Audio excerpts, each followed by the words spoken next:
Hello everyone, and welcome back to Gone Legends. In today's video, we will be honoring American celebrities who sadly passed away today and over the last few days, as well as notable figures from around the world whose loss has touched many. Before we begin, we would truly appreciate your support. Please take a moment to like this video. Your kindness helps us continue sharing these stories. Thank you. And now, let us start. The first story begins with a boy whose face carried a quiet intensity long before the world learned his name. A boy whose eyes seemed to hold questions even when he said nothing at all. His name was Val Edward Kilmer, born in 1959, and from the very beginning, his life would be defined by extremes: brilliance and fragility, confidence and vulnerability, fame and isolation. Val Kilmer grew up in Los Angeles, surrounded by a city obsessed with dreams, yet his own childhood was marked by loss. His parents divorced when he was young, and tragedy struck early when his younger brother died in a drowning accident. That moment left a permanent imprint on Val's soul. Grief became something he carried quietly, something that shaped his emotional depth and artistic sensitivity. He was gifted, unmistakably so. Val became the youngest student ever accepted into the Juilliard School's drama division, a place where discipline, craft, and intensity were demanded daily. He thrived there not because he was chasing fame, but because he was searching for truth. Acting, for Val Kilmer, was not performance. It was transformation. When Hollywood discovered him, audiences were drawn to his charisma almost instantly. Top Gun made him a star, and his portrayal of Iceman turned him into a symbol of cool confidence. But Val refused to be trapped by one image. He moved deliberately, choosing roles that challenged him. The Doors, where he disappeared into Jim Morrison so completely that even Morrison's bandmates felt haunted by the performance. Tombstone, where his Doc Holliday became legendary, aching, unforgettable. Behind the scenes, Val was complex, passionate, sometimes difficult. He demanded honesty from his collaborators because he demanded it from himself. That intensity cost him relationships and opportunities, but it also produced work that still resonates decades later. In later years, illness reshaped his life.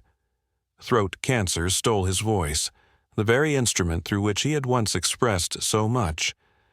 Yet even then, Val Kilmer did not retreat into silence. He adapted, he wrote, he painted, he continued to create. His resilience became part of his legacy. When Val Kilmer passed away, the world mourned not just an actor, but a soul who burned brightly, unevenly, beautifully. His story reminds us that talent is not always easy, and that brilliance often comes with pain. From the intensity of cinema, the story shifts to the warmth of television, to a young man whose smile and intelligence became a constant presence in American homes. Malcolm-Jamal Warner, born in 1970, grew up in New Jersey, raised by a mother who believed fiercely in education, self-worth, and discipline.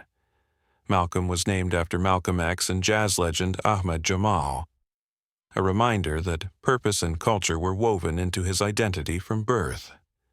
When he stepped into the role of Theo Huxtable on The Cosby Show, Malcolm became something rare. A young black character allowed to be fully human. Not a stereotype, not a symbol. A son, a brother, a student, a teenager figuring himself out in real time. Theo Huxtable was imperfect, learning, growing, and millions saw themselves in him. Malcolm carried that responsibility with quiet grace. He understood the weight of representation, even at a young age. Fame came early, but he did not let it define him. As he grew older, Malcolm-Jamal Warner consciously stepped away from the spotlight's noise. He pursued music, poetry, directing. He chose projects that reflected his values rather than his visibility. His life became an example of balance, creativity without chaos, success without excess. When Malcolm-Jamal Warner passed away, the grief was deep and personal for many. He represented an era of television that felt like family, a time when stories brought people together instead of tearing them apart. His legacy lives not in scandal, but in stability, in the quiet dignity of a life lived with intention. Loretta Jane Swit, born in 1937, came from humble beginnings. Raised in New Jersey, she discovered acting not as a shortcut to fame, but as a calling. She trained seriously, committed fully, and waited patiently. When she was cast as Major Margaret Hot Lips Houlihan on MASH, the role began as a stereotype, rigid, emotional, often mocked. Loretta Swit refused to accept that limitation. Over time, she reshaped the character into something revolutionary, a strong, intelligent woman navigating a male-dominated world with dignity and resolve. Her performance evolved alongside the culture itself. Margaret Houlihan became more than a joke. She became a leader, a professional, a human being. Loretta Swit fought for that evolution behind the scenes, understanding that representation mattered. Beyond acting, Loretta devoted much of her life to animal rights and humanitarian causes. Fame was never her end goal, impact was.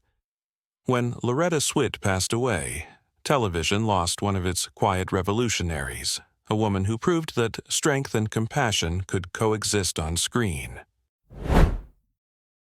Then there is Diane Ladd, born in 1935, a woman whose life was defined by resilience, reinvention, and emotional courage. Raised in Mississippi, Diane grew up surrounded by storytelling, but also by hardship. Her early life was marked by tragedy, including the loss of a child, a pain that reshaped her understanding of love, grief, and endurance.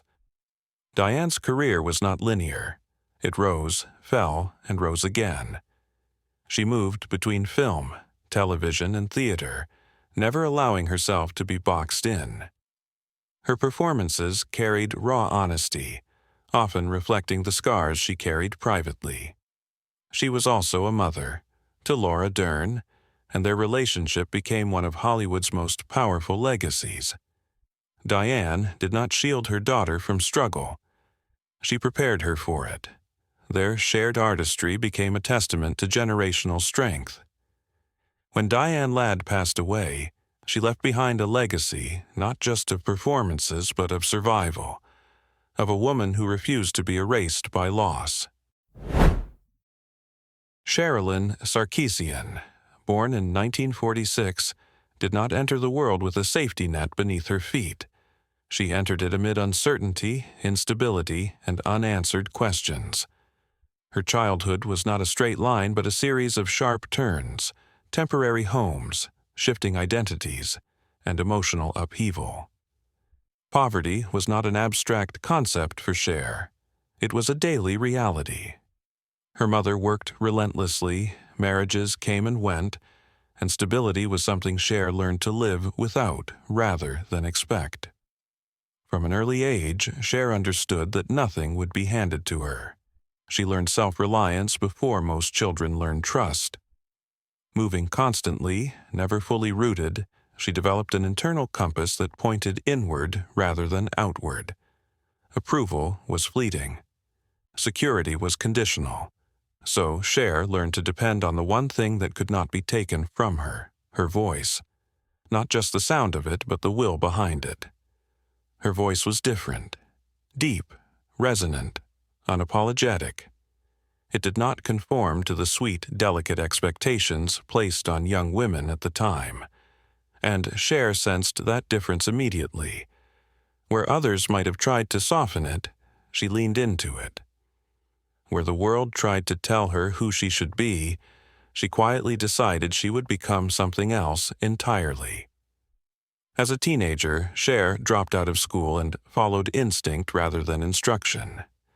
She moved through Los Angeles with nothing but ambition and nerve, sleeping on friends' couches, absorbing music, culture, and possibility. When she met Sonny Bono, her life changed, but not in the way fairy tales promise.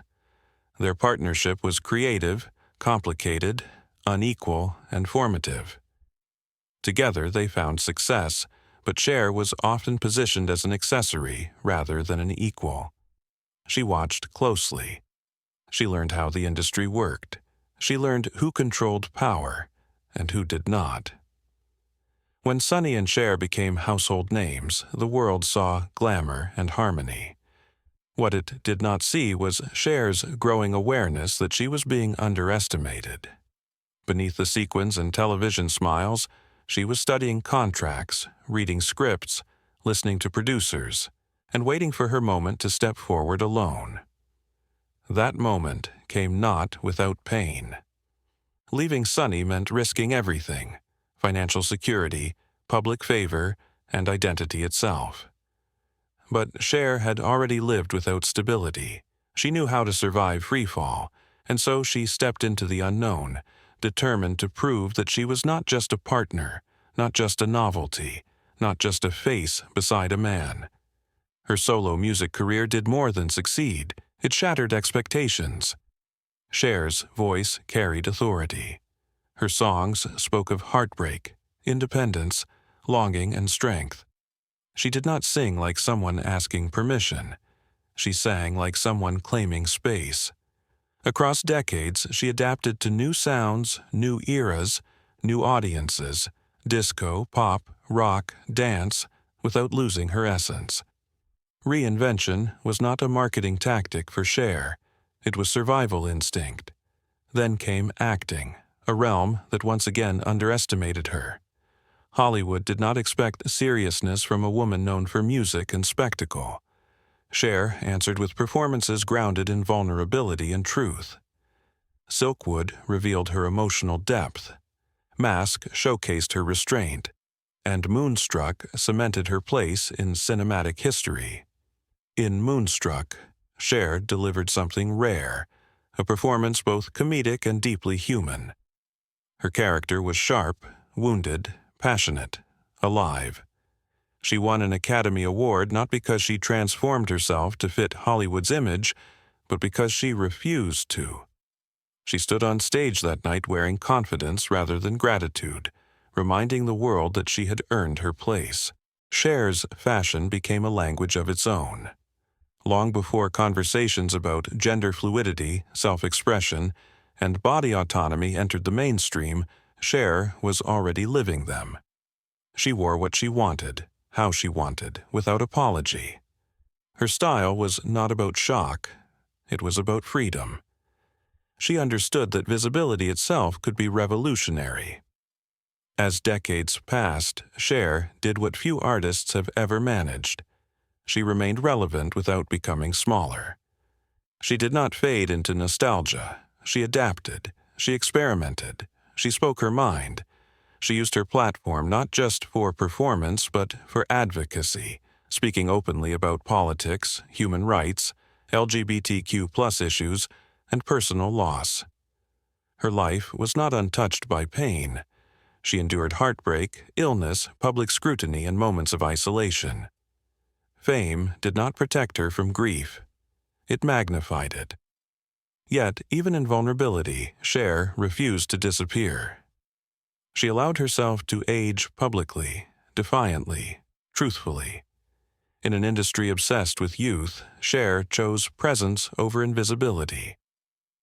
What makes Cher extraordinary is not just her longevity, but her refusal to diminish herself for comfort. She did not smooth her edges. She sharpened them. She did not ask to belong. She decided she already did. Cher stands today not just as a singer, not just as an actress, not just as a fashion icon, but as a testament to endurance. To reinvention born not of vanity, but of necessity. To fearlessness forged through hardship. Her legacy is not perfection, it is persistence. It is the courage to remain visible, to remain loud, To remain yourself when the world repeatedly asks you to be quieter, softer, easier. Cher is proof that reinvention is not betrayal. It is survival. And survival, when lived boldly, becomes legend.